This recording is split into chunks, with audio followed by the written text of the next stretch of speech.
every living being, in its given body, is half living and half dead. From this he concludes that everything in the world is half finite and half infinite. Because of these speculations about the finite and the infinite, he will fall into externalism and become confused about the Bodhi nature.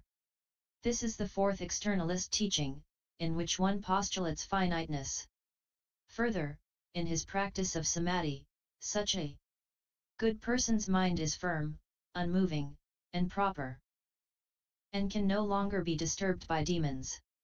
He can thoroughly investigate the origin of all categories of beings and contemplate the source of the subtle, fleeting, and constant fluctuation. But if he begins to speculate on what he knows and sees, he could fall into error with four distorted, false theories, which are total speculation based on the sophistry of immortality. First, this person contemplates the source of transformations. Seeing the movement and flow, he says there is change. Seeing the continuity, he says there is constancy. Where he can perceive something, he says there is production. Where he cannot perceive anything, he says there is destruction. He says that the unbroken continuity of causes is increasing and that the pauses within the continuity are decreasing. He says that the arising of all things is existence and that the perishing of all things is non-existence. The light of reason shows that his application of mind has led to inconsistent views. If someone comes to seek the Dharma, asking about its meaning, he replies, I am both alive and dead, both existent and non-existent, both increasing and decreasing. He always speaks in a confusing way, causing that person to forget what he was going to say. Second, this person attentively contemplates his mind and finds that everything is non-existent. He has a realization based on non-existence. When anyone comes to ask him questions, he replies with only one word. He only says no. Aside from saying no, he does not speak. Third, this person attentively contemplates his mind and finds that everything is existent. He has a realization based on existence. When anyone comes to ask him questions, he replies with only one word. He only says yes. Aside from saying yes, he does not speak. Fourth, this person perceives both existence and non-existence. Experiencing this branching, his mind becomes confused. When anyone comes to ask questions, he tells them, existence is also non-existence. But within non-existence there is no existence. It is all sophistry and does not stand up under scrutiny. Because of these speculations, which are empty sophistries, he will fall into externalism and become confused about the Bodhi nature. This is the fifth externalist teaching, in which one postulates four distorted, false theories that are total speculation based on the sophistry of immortality. 36. Further, in his practice of samadhi, the good person's mind is firm, unmoving, and proper and can no longer be disturbed by demons. He can thoroughly investigate the origin of all categories of beings and contemplate the source of the subtle, fleeting, and constant fluctuation. But if he begins to speculate on the endless flow, he could fall into error with the confused idea that forms exist after death. He may strongly identify with his body and say that form is himself, or he may see himself as perfectly encompassing all worlds and say that he contains form, or he may perceive all external conditions as contingent upon himself and say that form belongs to him, or he may decide that he relies on the continuity of the formation skandha and say that he is within form. In all of these speculations, he says that form exists after death. Considering back and forth in this way, he comes up with 16 cases of the existence of forms. Then he may speculate that afflictions are always afflictions, and Bodhi is always Bodhi, and the two exist side by side without contradicting each other. Because of these speculations about what exists after death, he will fall into externalism and become confused about the Bodhi nature. This is the sixth externalist teaching, which postulates confused theories of the existence of forms after death in the realm of the five skandhas. Further, in his practice of samadhi, such a good person's mind is firm, unmoving, and proper, and can no longer be disturbed by demons.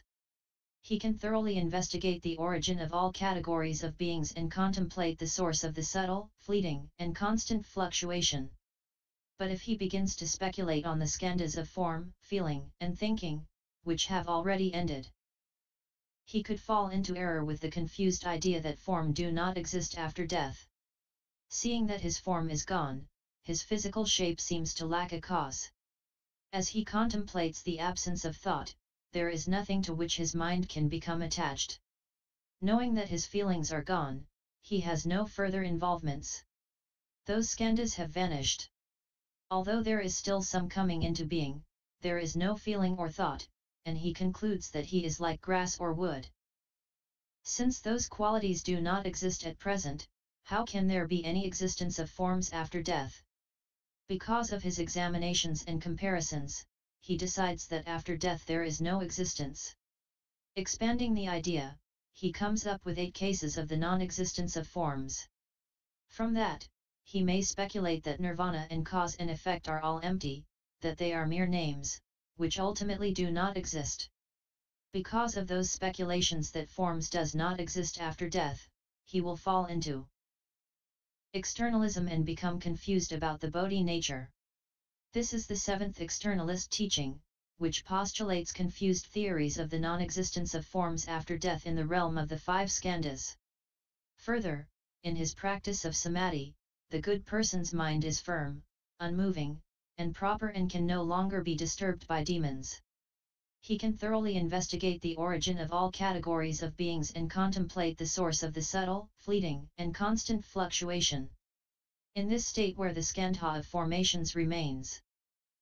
But the skandhas of feeling and thinking are gone, if he begins to speculate that there is both existence and non-existence, thus contradicting himself, he could fall into error with confused theories that deny both existence and non-existence.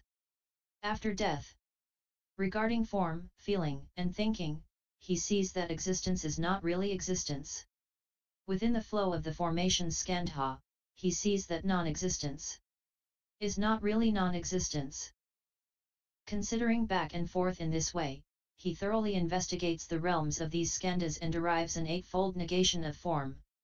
No matter which skandha is mentioned, he says that after death, it neither exists nor does not exist. Further, because he speculates that all formations are changing in nature, an insight flashes through his mind, leading him to derive a negation of both existence and non-existence. He cannot determine what is unreal and what is real. Because of these speculations that deny both existence and non-existence after death, the future is murky to him and he cannot say anything about it. Therefore, he will fall into externalism and become confused about the Bodhi nature. This is the 8th externalist teaching, which postulates confused theories that deny both existence and non-existence after death in the realm of the 5 skandhas. Further, in his practice of samadhi, the good person's mind is firm, unmoving, and proper and can no longer be disturbed by demons. He can thoroughly investigate the origin of all categories of beings and contemplate the source of the subtle, fleeting, and constant fluctuation. But if he begins to speculate that there is no existence after death, he could fall into error with 7 theories of the cessation of existence.